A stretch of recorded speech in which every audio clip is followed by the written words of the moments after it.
All right, Megan, I know that you run a lot, but I know that you don't do much else. Well, I guess you cycle, but that's about the extent of your cross training. Our guest today, Jason Fitzgerald, is going to tell you that you need to get some strength going if you really want to get to that next level. And then also, we're just going to find out about his running and what he's up to. And we're just going to let it roll. So, hey, Jason, what's up? Oh, thanks for having me, guys. I'm so excited to chat. And I know I said this off air, but your background of like 24 shoes is so on brand. I love it so much. Yeah. I mean, when I was on Jason's show recently and we talked about, he's not a super shoe nerd. Oh, man. Which is upsetting to me because if we were at a cocktail party, I'd be like, so you like running? And he'd be like, yeah, it's strength training is what you got to do. And I'd be like, how about shoes and foam? So, yeah. Well, I'd rather talk this is about pretty shoes much- than strength training, to be honest. I understand Oh, how really? important it is, but I'm like any other runner. I'd rather go get an extra couple miles than spend another 30 minutes in the gym. It's the first thing I drop, and I know it's probably a mistake. And we'll actually we could just roll into a question that way.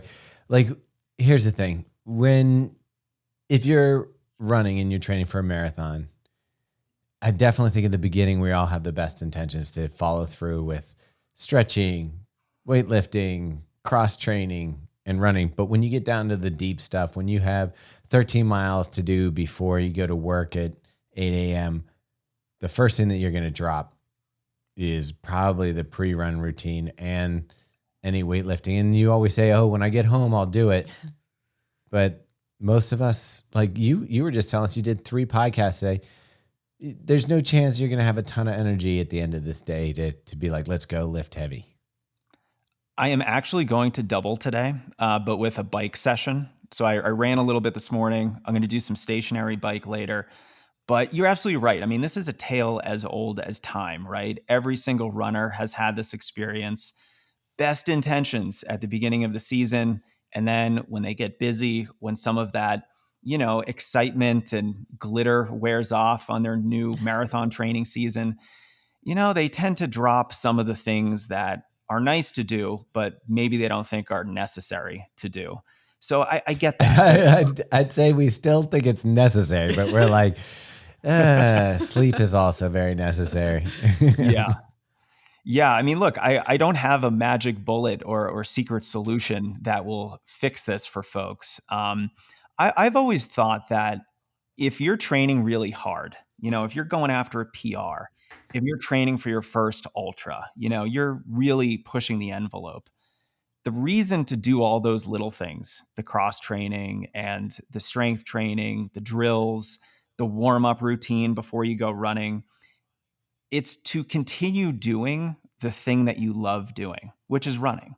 I don't really like strength training very much. And it kind of blows people's minds when they hear that. They're like, you're the strength running guy. And I was like, well, that's just a fun brand name. And I bought the domain because it sounded cool.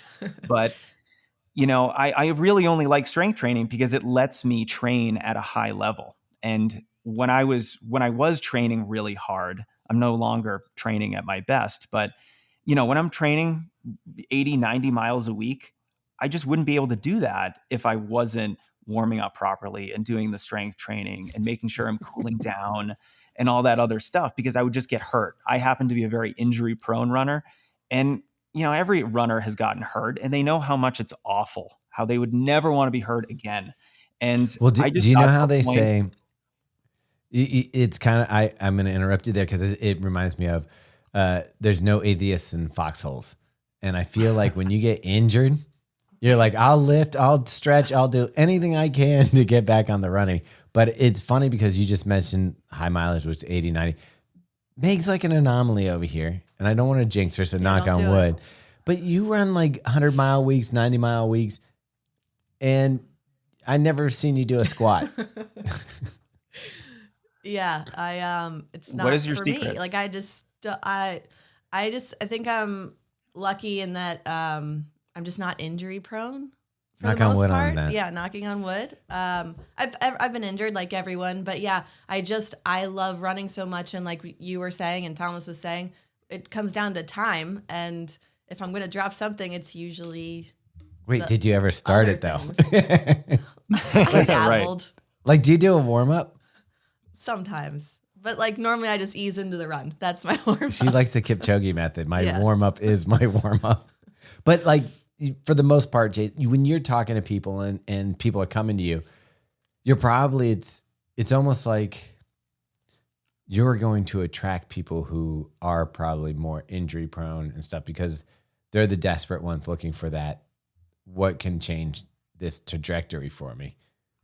Yeah, and I've created so much content around injury resilience and staying healthy and optimizing your performance by being a stronger runner.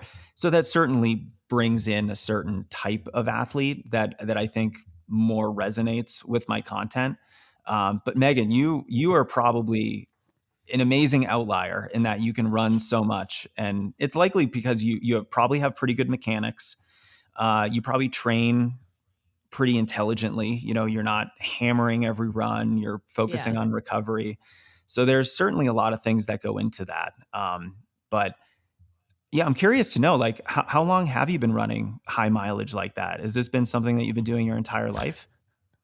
No, I didn't find running until later in life. So like post college. How were you when you started running? Like maybe early mid 20s, I think. So I've probably been running now for over 10 years. But the mileage, I didn't really ramp up really like to like the 90s until very recently, like the past year. It's because I started working with Andrew Castor, and he's a high mileage guy. But my body seems to handle it fine, so I've kind of stuck with it, and I enjoy it. So yeah, I guess it's been a year or two with the higher mileage. Yeah, and I mean, that's a good progression. You didn't start in month 2 running 90 miles a week and really testing yourself that way. Yeah. I mean, I don't believe this because when we used to run, so Megan and I have run a lot of miles together. We've done 50 milers together. We've done training for a long time. You've been at least at 3,000 miles a year for like at least 3,000 for most of your running. I mean, I was probably averaging 60 miles a week, 65 miles a week, but nothing like 80s, 90s. Okay. Yeah. Yeah. That reminds me of my training when I was training really hard, averaging about 2,900 to 3,300 miles a year. Most weeks were in the, most hard training weeks were in the 70 to 80 range. Mm-hmm. You had some in the 80s approaching 90, but then you had just a lot of 60-mile weeks too. Yeah.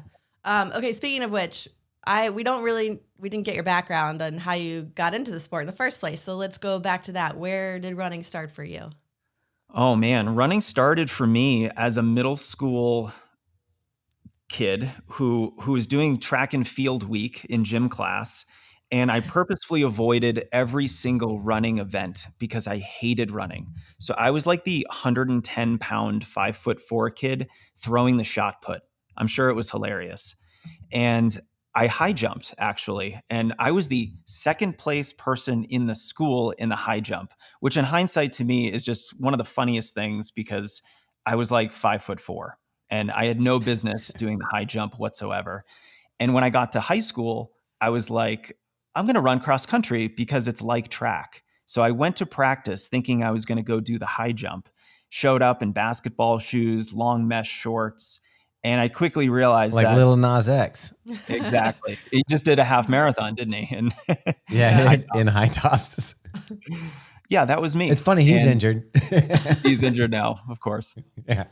Well, yeah, it was a very rude awakening to the running scene because I very quickly learned that, oh my God, all they do is run every single day. And I was very fortunate that I liked the coach and the guys on the team were very welcoming. They were fun. I thought they were funny. And so I just sort of stuck with it for a couple weeks. And next thing you know, I don't have to stop for a run. And I think like a lot of runners, I just got really obsessed with improvement. I was putting in the work and then I got a race result and it was exciting. And then my next race was a little bit better. And you're just on this progress train that I found to be incredibly rewarding. And I went on to run cross country, indoor track, outdoor track, all 4 years of high school. Then I went to Connecticut College and I did the same thing, competed in college. and, pretty much stuck with the middle distance races. I experimented a little bit with the steeplechase, which was just a wild experience, especially as a 5'7" runner trying to get over those 36-inch high barriers. And when I graduated, I couldn't stop. So I kept training, started doing road races. I had a brief triathlon phase, but I realized I'm a runner. I don't swim very well. I just sink to the bottom, and I'd rather just use my legs. My upper body's useless. What's interesting to me though is you talk about that progression of improving, and I do think that is the intoxicating part of running when you first get into it, is that you go from kind of like wondering if you are a runner to, okay, I am a runner. Oh, I might be a good runner, and let me see how good I can get. But then at a certain point, you start to plateau. Like you can't PR all the time. And as you plateau, again, I would think that's almost like if you were a car, an indicator light would go on that's like, okay, we need to add something. It might be strength training or something like that. Where does your motivation go when you realize it's not going to be PRs here on out? And how do you stay focused in the sport? And then 2, is that something that starts to drive people into your area of expertise? That is a really good question. Yeah, I think one of the aspects of running that I love is the problem solving side of things, right? So if you can't run over a certain number of miles per week before you get injured, that's a very interesting problem for me to try to solve as a coach.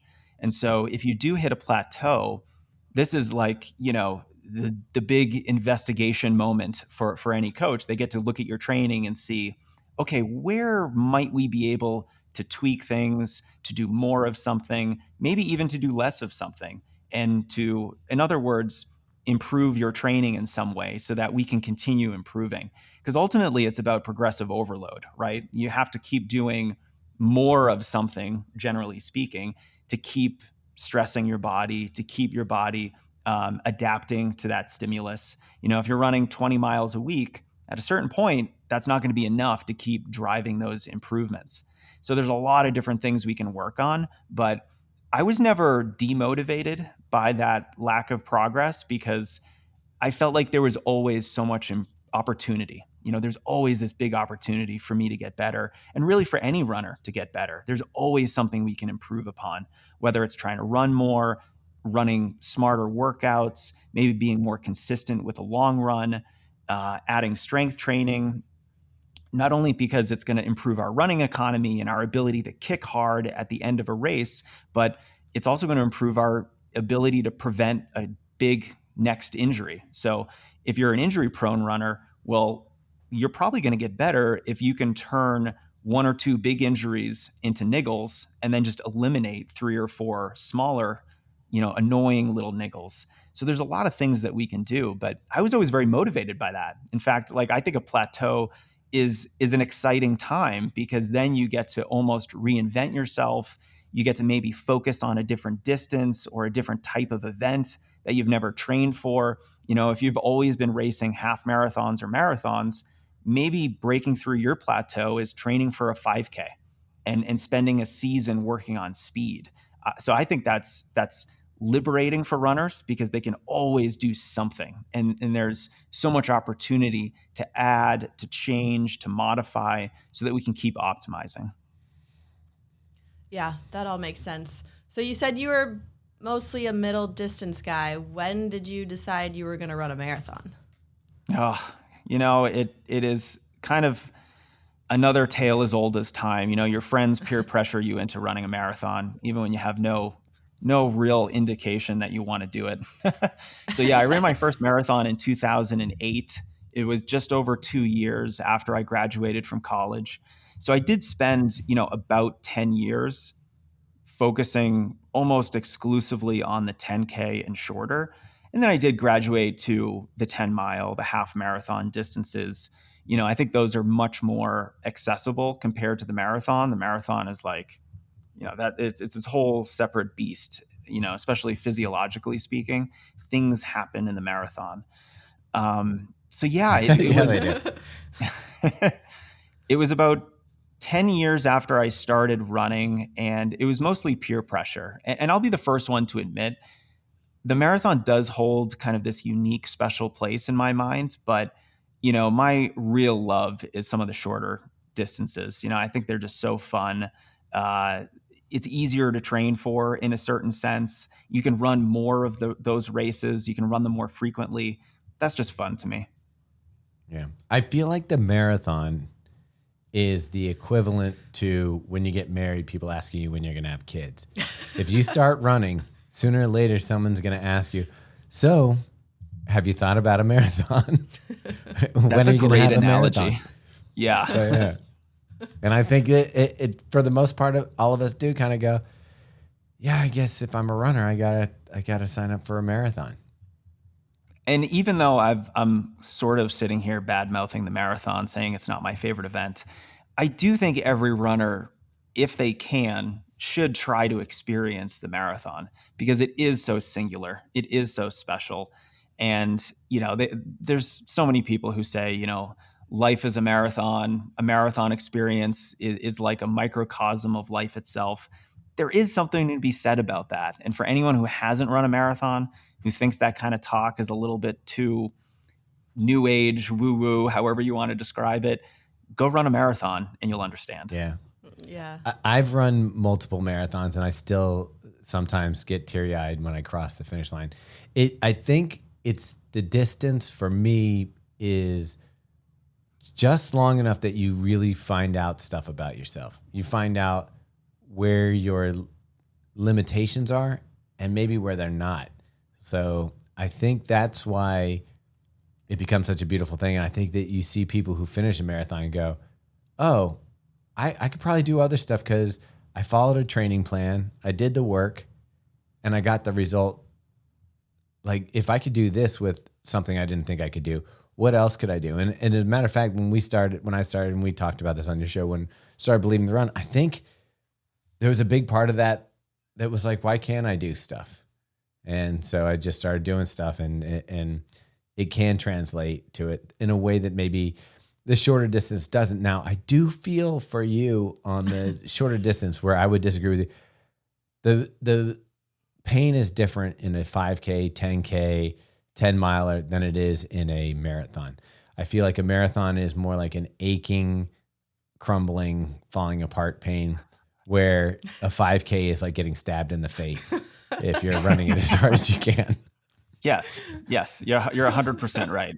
It's a very different experience, which is why I think runners should experience everything that running has to offer.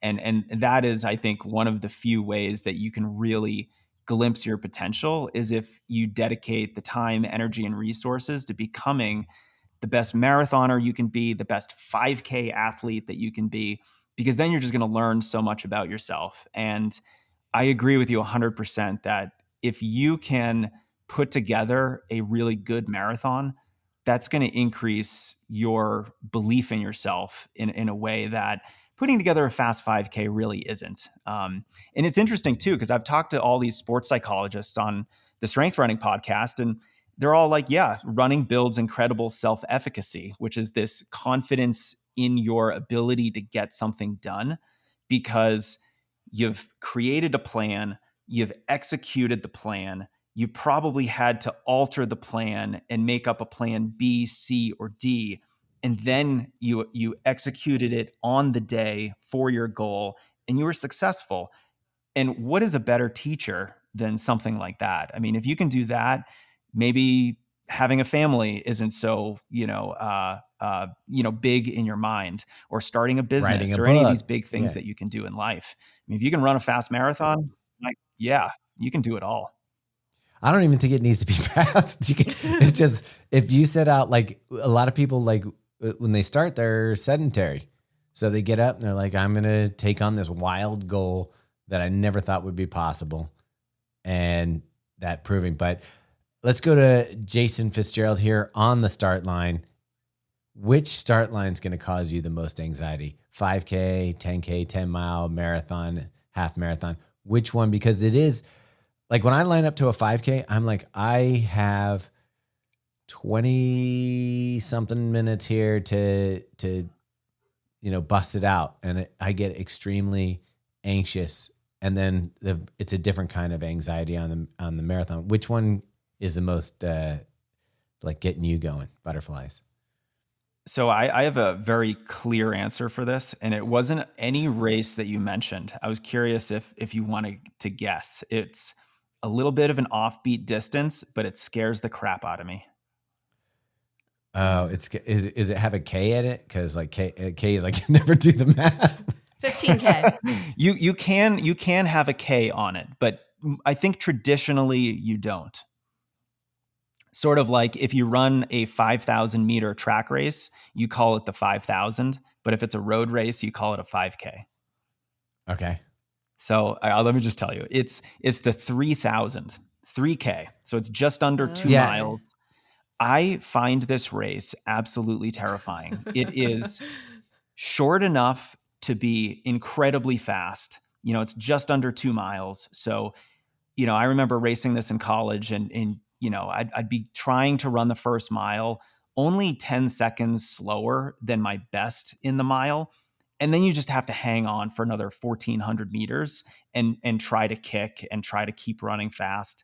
And there is absolutely no time to settle, to coast, to have any amount of like, okay, I'm going to be a little patient during this lap or this mile. No. There's no patience. It is, balls to the wall as hard as you can go, the whole race. Even in a 5K, mile 2, you can settle, you can draft, there's a little bit of patience there. But in the 3,000, there's none of that. And I was always a nervous wreck before those races. I imagine it's so crazy because you see the athletes on the track and they're running, they're stoic, the faces, they're working, but underneath, I imagine they're screaming in their head. But Yes, their soul is crying. I mean, these are you're watching professionals like execute the best performance almost in the world. Like you're watching the best of the best. It's sort of like watching a composer beautifully compose an orchestra. And when you try to do it, it doesn't feel so smooth or effortless. Yeah. And you don't feel so elite and professional when you do it. And that's where, you're wearing your emotions like on your face the whole time. And I think that's common. I think it is crazy to see that type of effort. I don't know that I don't think that's something you do as a beginner runner is you get to a point of like, okay, this is uncomfortable. But at a certain point when you do go for your best mile or your best whatever, there's that, it's a scary thing to let go and just trust that whatever you put out there is the best that you can put out there. And I'd also assume in the 3K, there's no time for a mistake. Like if a foot lands wrong or if you get in the wrong position in the queue, it's just going to be over for you. Yeah, there's less room for error in some of those shorter distance races where, you can easily blow up your entire race just by running the first quarter mile too fast. Great story is I had a buddy just last summer try to run a fast mile. He wanted to run a 5-minute mile. And he ran the first 400 in 69 seconds. Now, to run a 5-minute mile, you have to run 75-second laps on an outdoor track. His race was over 400 meters into the race because you can't go out that fast and still recover. So he died a slow death on the track. And, it's just one of those things where you've got to be really good at pacing. And if you are a track athlete, I mean, look, you're going to be on the track running workouts. You can look at your watch every 100 meters, 200 meters, and really calibrate. So I do think it's one of the most valuable ways of working on that aspect of running, which I think is the skill aspect of running, pacing yourself, getting really good at dialing in to a certain pace. And spending a lot of time on the track is a wonderful way of doing that. But yeah, you're right. If you screw up, I mean, if your shoe comes off or your shoe comes untied or, you get tripped up and you fall, you can recover in a marathon, but, a couple seconds lost in a mile, that might as well be the race right there. You can stop and drink a cup of water on a marathon and get back into it. Yeah. Okay, so I know the marathon is not your favorite, but you've happened to run a very fast one. I think 2:39 is your PR. Talk to us about that race. Where was that? Yeah, so that was the Philadelphia Marathon, and it was 3 years after my first and last marathon. So it was a long time after my prior marathon, because my first marathon I ran 244 at New York, but I spent like 6 months injured after the race. When I was coming back from that race, I got this gnarly IT band syndrome injury, spent a very long time injured. And it was part of that process in 2009 that made me start strength running, just because I was like, I can't keep training like this. I keep getting hurt. This is ridiculous. I want to keep doing what I love. And that's when I started incorporating a lot more strength training into my training.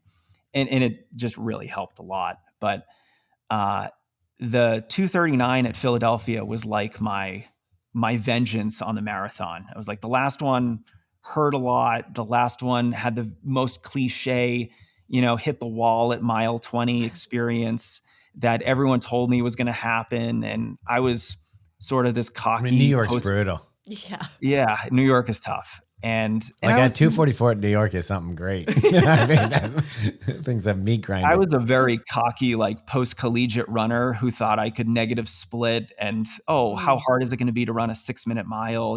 For me at the time, that was kind of easy. And I realized, oh man, the marathon is just a whole different beast. I've never experienced a race like that. So it was very humbling.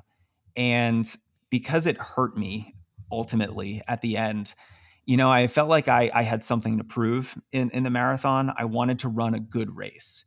And Philadelphia was my good race. I ran a really smart race from a pacing perspective. My training was really good going into it. I fueled much better. It was still before the era of super shoes and all we now know about fueling. It was back in 2011. So yeah, I maybe could have sneaked in a couple extra minutes if I had a better pair of shoes and some higher carbohydrate gels. But nevertheless, such a great experience. And I remember crossing the finish line, and my big goal was getting under 240. And I think I ran 239.32.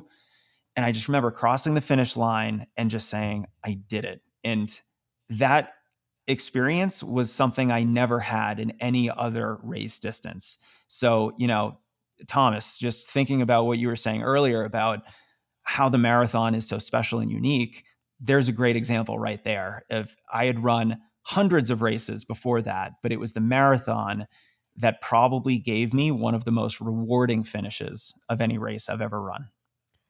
Yeah, it is that also the thing that you talked about where you can't reload.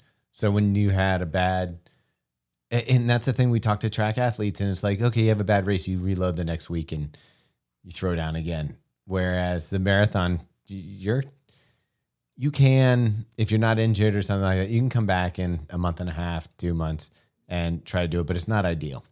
And no, it's not.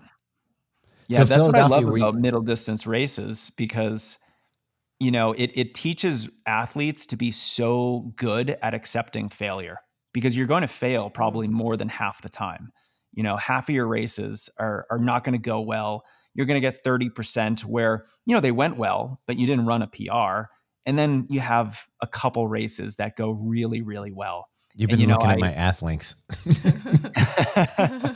It's funny though, because I had my college coach on my podcast. I think it was last summer.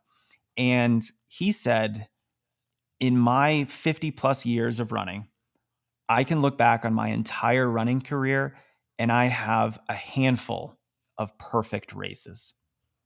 And it's kind of amazing to think about that, because here's a guy who's been running, since he was in high school, and he's now early 70s, and he's still running a little bit.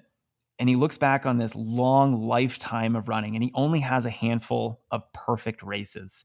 But to him, that's not a negative. That is, these cherished experiences where everything Magic just went happens. right. Yeah, the magic happens. You feel good. You almost like the suffering of the race and you want more of it. It's indicating to you that you're running hard, you're accomplishing your goal, and the whole thing is just so intoxicating. And a good race like that can keep you going for years. Well, it's interesting because I feel like I also, with a little bit of time, you can turn some of your races that you thought were disappointments into realizing that no, they were actually good too. So I would agree with him that there's like a handful that I would say are like I can remember the ones where it just felt right, and I get mad at the ones where they didn't feel that way. And you look back and you go, all right, here's my PR ones, and sometimes the PR ones aren't the ones that I had the most enjoyable time. So it really is. We're getting philosophical here. It's very subjective in how you're going to look at your results and stuff like that. But the main thing that you could look at is how physically you came through the event and how quickly you recover. And I would guess again, that's where, if that's something that you're noticing that you can't reload and get back to a marathon, or even if it's back to training or just regular running, that especially, do you find that there's a certain age group that is coming to you, or do you think it's now becoming more popular even with younger athletes to start thinking about strength training to accomplish their goals? Yeah, that's a good question. I'd say if you're not recovering very well after a marathon, that's probably indicative that something's going on, and I wish I knew more about this 12, 14 years ago when I was racing marathons, because I probably could have done things a little bit differently. But, the more recovery you need after a performance, the more it indicates that you maybe were not fully prepared for that performance.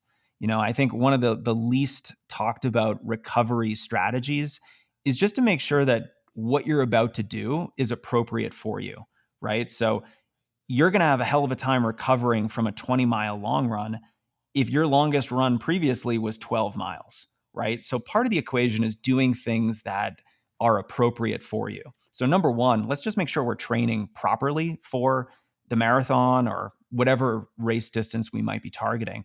But in terms of age groups and which types of runners are getting into strength training a little bit more, I have found, the masters runners, the runners in their 50s and 60s are now embracing strength training more strongly because, with what we've been learning about longevity in the sport and optimal training and really just how to keep yourself going for longer, how to make running more sustainable.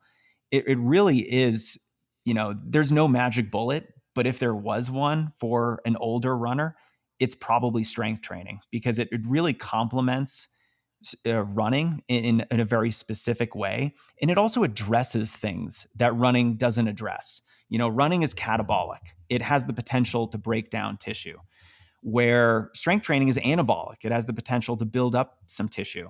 So it can really complement running in that way. And, especially for men who might be losing 1% of their muscle mass every year if they're not doing any strength training, we've really got to make sure that we're preserving muscle mass. It's really important for longevity and all these reasons that are very separate from running itself. But, from a running oriented perspective, that's the thing that's going to keep us going. If I wanted to get back up to 80 to 90 miles a week, I would probably have to do it differently now that I'm 40 compared to when I was 27 years old. And how I would do it now is I would probably need to reduce the intensity, increase the strength training, and reduce some of the speed of my recovery runs. And that's true for anyone who's getting older. But the strength training is clutch. And I'm so glad to see older runners embrace it because, it kind of evens out a lot of those niggles and aches and pains that you're feeling that are so common with running because it's such an impact sport. So yeah, I'm finding that older runners are embracing it and it's allowing them to run more, which I love to see. Are you finding, like, and this is just my head, so I don't know if it's the truth or not. I think that women are a little more well-rounded in the sport. We're doing more things to cross train, and men tend to focus strictly on, maybe an achievable, like they've got a goal set. I'm going to hit this pace. I'm going to do this or that. And they pour it into the running. Is that, do you find that to be true, or am I just off base? Oh, that's a good question. I'm not really sure. It hasn't been my experience that either men or women are embracing strength training a little bit more. But in general, I think you might be onto something, that women tend to be a little bit more well-rounded. I'm not sure if, I don't know, maybe men are just stubborn and all we want to do is run and we're just hitting our head against the pavement every day. Like, Like sometimes when you're injured, I'm using myself as a male archetype. You get injured and you're like, I can run through this. I can power through. And it's don't be soft. Just keep going. And I feel like that's a bad trait to a certain degree, but I think it's something you're raised with when you're a kid. Like an arm falls off and you're like, hey, keep going, keep doing this. Any injury when you're a kid and you're told to just fight through it. Yeah. And especially for men, I think you're speaking more to like our tendency to take on risks a little bit more. Like I think our testosterone showing right now, Tom, like that's probably why we maybe bang our head against the wall with injuries, with just pounding mileage, when we should, maybe take a yoga class. Maybe that would be better for us. Yeah. Like, women tend to be more social, like they're I think better with people overall than men are. And we're getting way outside my area of expertise here, but like, yeah, they're more likely to take a class with their friends, to go to yoga with their friends. And so they're probably more well-rounded, where, where testosterone makes us stupid sometimes. And we just want to go hammer miles all the time and be stubborn and not treat the injury and things like that. Yeah. Do you feel like and I'm asking Megan since we have a woman here with us, do you feel like women are more competitive or more supportive, and then they just let the chips fall where they will? Because I feel like guys are like, I roll up to a run and I'm like, okay, I know everybody, like, okay, here's how it ranks. Like, kind of like, here's where everybody sits. I don't think that's gender related at all. I just think that's an individual. Like, I think some people are more competitive than others. Like, some women go to the start line with their friends to go have a good time, and others are edging towards the front because they want to win. Like, it's just, I don't think that's necessarily gender specific. It's more just whether you're who an you are asshole as or a not. person. Yeah. No, but Jason, I did want to Sure. ask you, so you said back in 2000, I think it was 2009, when you were in between marathons and you started the strength training. Where did you go to get your information? Because that's true, because there wasn't a lot. Now you can go to YouTube and literally there's thousands of videos on strength training for runners. Specifically for running, yeah. But what did you do back then? Yeah, good question. Back then, you're right. There were far fewer resources for runners that were available. I was lucky that I paid attention to a couple coaches who were online at the time and were promoting, certain strength training routines and habits and exercises and just ideas that were very transformative for me at the time. And so just the idea of a strength routine was sort of new to me at the time. And I'm like, okay, this isn't getting in the gym and doing a weightlifting workout. A routine is more like a body weight series of strength exercises that you do after a run. Maybe it only takes 10 minutes. Maybe it's as long as 20 or 25 minutes. And this stuff was being popularized back then. And I think it really influenced my whole concept of like sandwiching your run. So I'm always telling runners, let's sandwich your run in between a dynamic warm up and then some post-run core and strength work. Like we can start very general. Let's just build the habit first.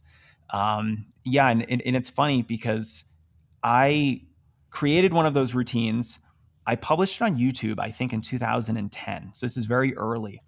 And I think for the next 12 years, my first YouTube video was also my most popular, which is not a good thing because it had terrible production quality. There's zero editing whatsoever in the video. So I turned the camera on and then walked in front of it and like kneeled Nice. down because the frame was terrible. It was just like a classic, 2010 YouTube video. And so it's kind of funny being like, oh my God, this is my most popular video, even after hundreds and hundreds of other videos. But yeah, just this whole idea of just short routines was very transformative. And then as my thinking on strength training evolved over the years, that's when I got more interested in, okay, the body weight, physical therapy oriented stuff certainly has its place. It's super valuable, especially if you're not doing any strength training. Let's start there. But you can also take things up a level and get into the gym and increase the load and do some different things there. And so it's definitely been this iterative process over years. And I think one of the things that's been helpful for me is just my podcast, which is sort of like this ongoing education for me. And I get to talk to strength coaches and running coaches and physical therapists and physiologists. And through that, I've gotten a much better understanding of sort of how it should all be structured in the grand scheme of things. But yeah, 2010 was the Wild West of strength training on the internet for sure. I think the shake weight was still popular then. Probably. So you started on YouTube, and then did you build out a website and then the podcast came along, or how did that all come about? So it started with a blog, Okay. strength running blog back in 2010. In 2009, I started the strength running site, but there was no blog. It was just a static website. I thought I was going to be coaching runners, but I built it and nobody came. And I realized I actually need to create content in some way to drive some traffic to my website, to actually start creating this thing. And that's when I started the blog. And, I started a YouTube channel, but I didn't treat it really as its own separate thing. It was more like whenever I publish a video, it'll just be on YouTube and I'll embed it into my site. And that's sort of how I used YouTube. But I think coming out from college, I think one of my strengths was being a writer. So I started with writing. I was more comfortable with that. Started the newsletter and the email list. And then from there, got a little bit more serious about the YouTube channel. And then I started the podcast in 2016, which is kind of funny now because I felt like I was jumping on the bandwagon. Everyone had already had a podcast at that time. I was late and, I was going to be judged for starting a podcast at that time. But now I look back and I'm like, oh, I was actually one of the beginning first running podcasts back in the day. It's crazy because I remember getting on YouTube, and the reason I first went on YouTube was only because I thought it would help with SEO for the website. I was like, well, it's owned by Google. If I point back to my website from this YouTube channel, then it'll help my written reviews for the running shoes. And you talk about popularity and the embarrassment of this. If you go back and see original YouTube videos or early shoe reviews I was doing, it was almost Neanderthal. I mean, it was pretty bad. Gotta start somewhere. Yeah, I'm sure I'll look back on the stuff we're doing now in a few years and be like, ugh. But yeah, it's like looking back on your first run, right?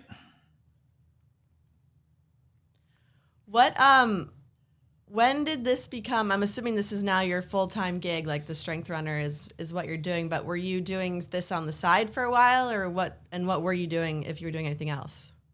Yeah, so I had a full-time job when I started strength running in 2010, and very quickly I thought to myself, I would love to turn this into a business that supported me and my family, and I would love to just do running stuff full time because I'm such a fan of the sport and I'd been involved in it in so long. So yeah, I started in 2010. It took a little over 2 years until I quit my full-time job and started doing it full time. And that was mostly coaching and some training programs at the time. So it was 2012 which now puts me almost 12 years into being full-time with strength running. Wow. It took us a lot longer. And so what does day-to-day look like for you now? Oh, that's $1 million question. The cool thing about my job is that no day looks exactly like the day before it. And I've been joking around that it feels like I have 5 part-time jobs rather than 1 full-time job. Because, I'm a podcaster, I'm a YouTuber, I operate a website and an email list. I'm also a running coach. I also create training programs and courses. So I'm doing a little bit of all of these things every day. And I think that's what I love about it. I get to approach the sport from a variety of angles and learn about it from, subject matter experts on my podcast. Then I get to write about the sport and actually work with athletes and have coaching calls and get into that, problem solving aspect of coaching that I love so much. So it's very rewarding, but my day to day is kind of strange. It's all over the place, as I'm sure yours is too. I didn't tell Megan you just hired something to help you out though. Who did you just pick up for your? Yeah, so I hired Emily Holland. She is a wonderful podcast strategist, business manager, sort of content specialist type person. She works with John Levitt, who hosts the For the Long Run podcast. Yep. And she's just really fantastic at giving me some organization, putting processes around things, helping me with certain types of content, helping me with like brands and working with sponsors. So it's a lot of the things that I'm not good at because, I'm not super organized. I'm like your big picture thinker who would love to just talk about high-minded ideals and principles all day long. But, sometimes I need to actually make sure things get published, Yeah. So is this like your first hire? Otherwise it's just you on your own? Yeah, it is just me. I mean, she is technically a contractor, so she's not like a full-time employee or something like that.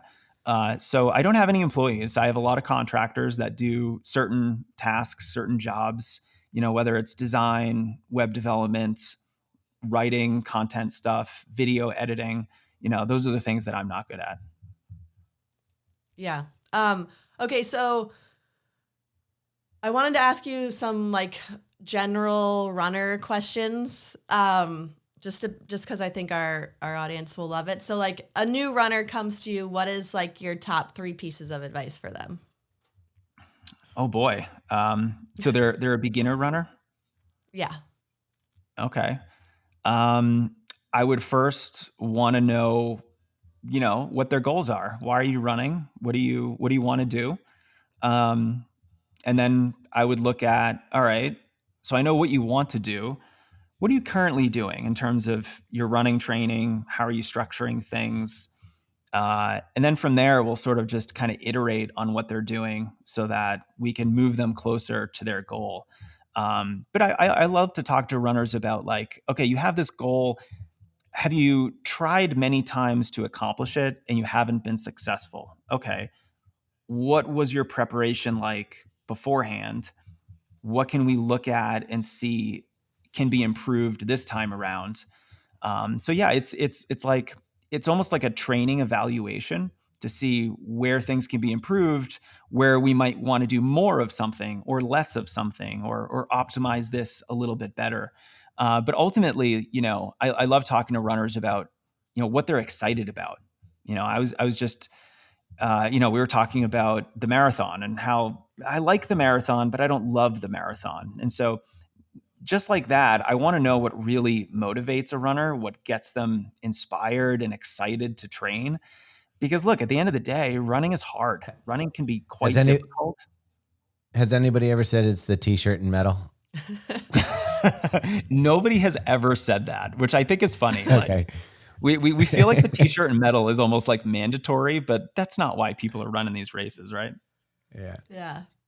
Has anyone come to you with like a crazy audacious goal, and like what do you like? They're 50 and want to qualify for the Olympics? Yeah, like what, like, or something outlandish. Like what do you do in that scenario?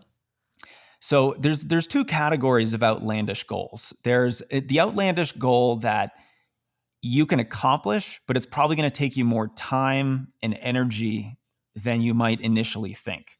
So, let's say you're a 3:30 marathoner and you really want to break the 3-hour mark. That might be possible. It's a big goal. That's a lot of time that you've got to take off. But there's a process, and we can probably do that if you're committed and if we have enough time. We're not going to get there in the next 3 months. But then there's another type of outlandish goal that is just not really possible. And, I'm not one of those coaches who's like, your biggest cheerleader and I'll tell you can do anything. Because look, if you're 50, you're probably not going to qualify for the Olympics. If you're a 3:30 marathoner, you're probably not going to break 2:10 at the Boston Marathon. So there's some goals where I usually have to rein a runner in a little bit, but that's like the 1 or 2% of the time. Almost always it's, I like this goal. I like that it's aggressive, but this isn't a 3-month goal. This is a 1-year goal. So let's just change our time horizon. And that can usually mean that we can accomplish it if we're strategic, if we work hard, and if the time that we're working with is appropriate.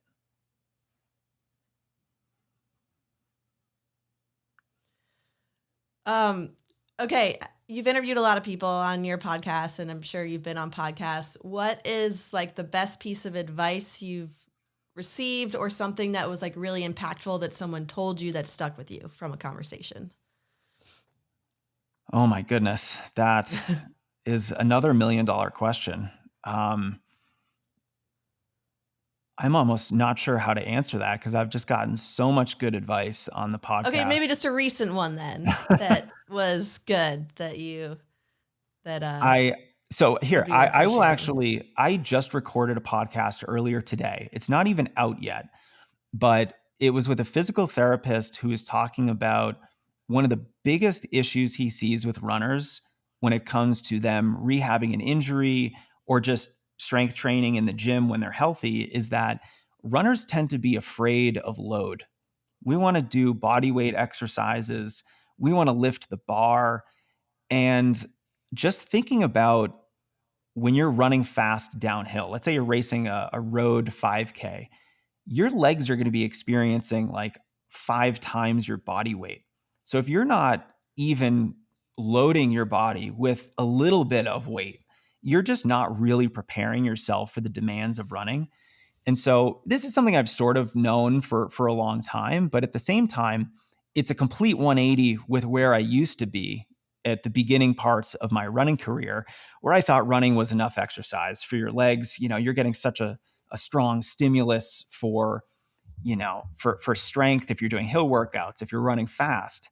But now it's like, oh wow, I was so wrong. And I was so, ignorant about what you're actually training when you're in the gym. And just this idea of don't be afraid of load, I think can be really transformative for runners, especially the runners who might be in the gym lifting, low weight for high reps, or someone who's only doing body weight work.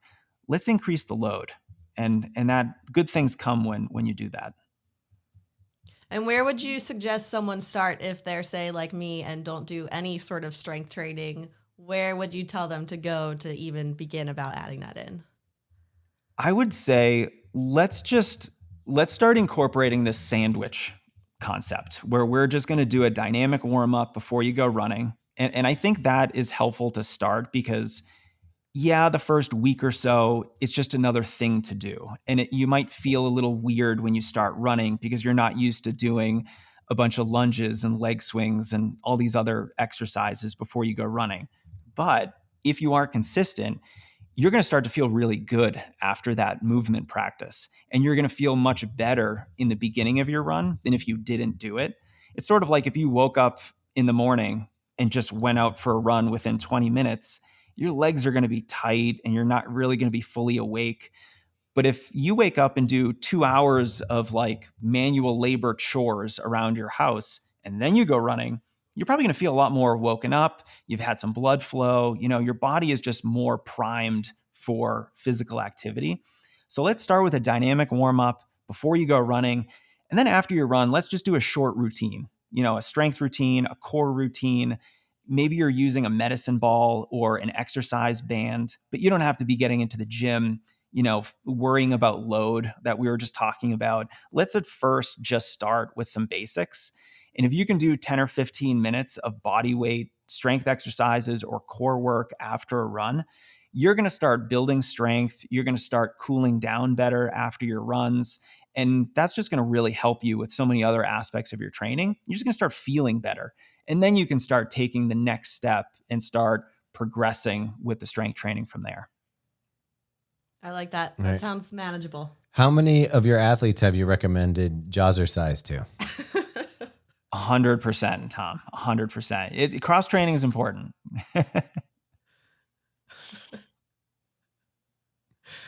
Oh man. Okay, so Jason, what are you training for? What's next for you? Anything? Oh man, I don't have a real answer to that. I'm not currently training for a race right now. I am training to get back into a level of fitness that would make me confident about registering for a race, if that makes any sense. I don't know if you guys are like that too, where if you're not in great shape, you're like, oh, I can't do it. I can't even register for a race. I need to prove to myself that I can get into some kind of shape and then put something on the calendar. I sometimes am guilty of going the other direction where it's like, I'm not in good shape. Let's put something on the calendar. That way I'll work towards it. I have an emergency deadline coming up immediately. That might be the better approach though, because if you don't have that motivator, it's real easy to fall off the wagon. I mean, I will tell you today I had a run that I did not want to do at all, but we're a few weeks out from the marathon that we're running. So I was just like, I got to get out there and do it. But if I wasn't training for something, I would have hit that snooze button, pulled the sheets up and called it a day. Yeah. What are you training for? Boston. Oh, very nice. Very nice. Yeah. Okay. I know you're not a big super shoe guy, but if you're going out the door for a run, what are you putting on your feet right now? I think I wore like a super shoe light today. It was the Asics Magic Speed. Okay. Yeah. They don't have a carbon plate, but they have a thick wedge of foam under there that I think is that new generation foam. The Magic Speed actually does have it. It's not a carbon plate, but it has a. Actually, the 3 does. Is it the 3? I think it's the 2. Okay. It still does. Okay. But it actually, the 3 is a much better shoe than the 2. But you actually, what your preferences are, you like that firm, snappy. It'll do it. It actually, that one has a TPU plate in it. But I was actually thinking about, because we had talked about you would like shoes that are lower, and actually, this shoe right here, the Adidas Takumi Sen. This one's I think this is the 9, but there's like newer versions of it out. This is, you can see it's not too high of a stack. I mean, compared to what we used to run in, it's got a higher stack, but it's pretty low profile. And this one's going to give you that fast feel. You probably dig this one quite a bit. Oh, I should check that one out. And I have had pretty good success with Adidas. The 9, I actually think might be slightly better than the 10. And you should probably be able to pick this up on sale. Oh, cool. Yeah, I'm always looking for shoe recommendations, especially from someone who knows what kind of shoe I prefer. And from our conversation on my podcast, I was griping about the state of modern running shoes because, I'm like of Megan's choice. Yeah, I like the low stack height, responsive, kind of firm shoe. And there's not a lot of those right now. Yeah. So if you were going to go race a 5K tomorrow, what shoe would you wear? Tomorrow? See, if the race was in 3 months and it was on a track, I would say spikes. I want little slippers with deadly knives on the bottom on my feet. Those are even getting cushioned these days. They're throwing slabs of people. But here's a shoe that you may or may not remember. Meg actually ran the OBX marathon in the version of this shoe. Oh, this is about as low as it goes for a road shoe. Yeah, that looks really familiar. I might have had that shoe. What's the name of it? You probably did. This is the 1400 V2 from New Balance.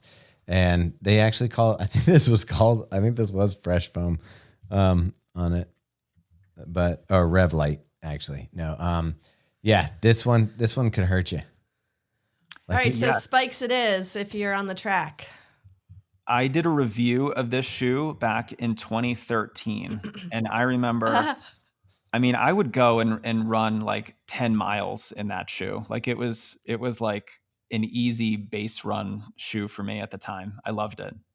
The 1400? Yeah. Yeah.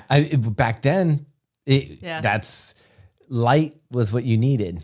So you needed a lightweight shoe and you gave up comfort. But that's why people didn't recover from marathons. Like you saw those memes of people walking backwards downstairs and stuff like that. Now you run in Alpha Fly, the next day, you're pretty much fine. I don't know if you ever see Ben Johnson and his feet, but that guy he's running almost a marathon every 2 weeks. Every month. And you'll see him the next day on his assault treadmill, just ripping miles. And it's all because all he wears is, the super shoes.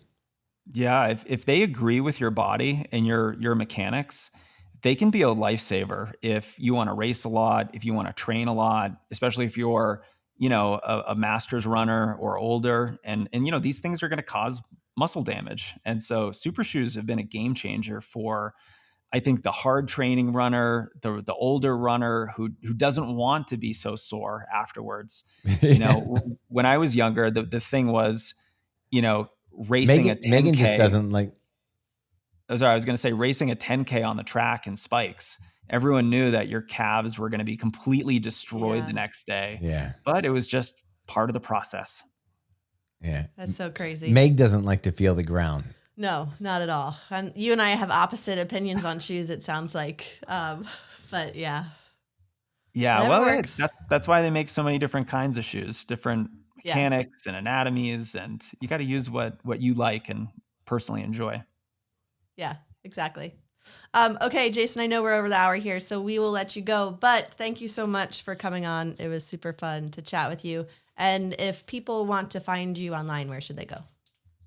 Oh, well, thank you. I guess strengthrunning.com is my home base where you can find all of my content. I have a Strength Running YouTube channel, and of course, the Strength Running podcast is different places where people can connect. But yeah, happy to connect with any of your listeners or answer any questions that they might have. Awesome. Well, thank you again. Thank you, guys. Have a good one.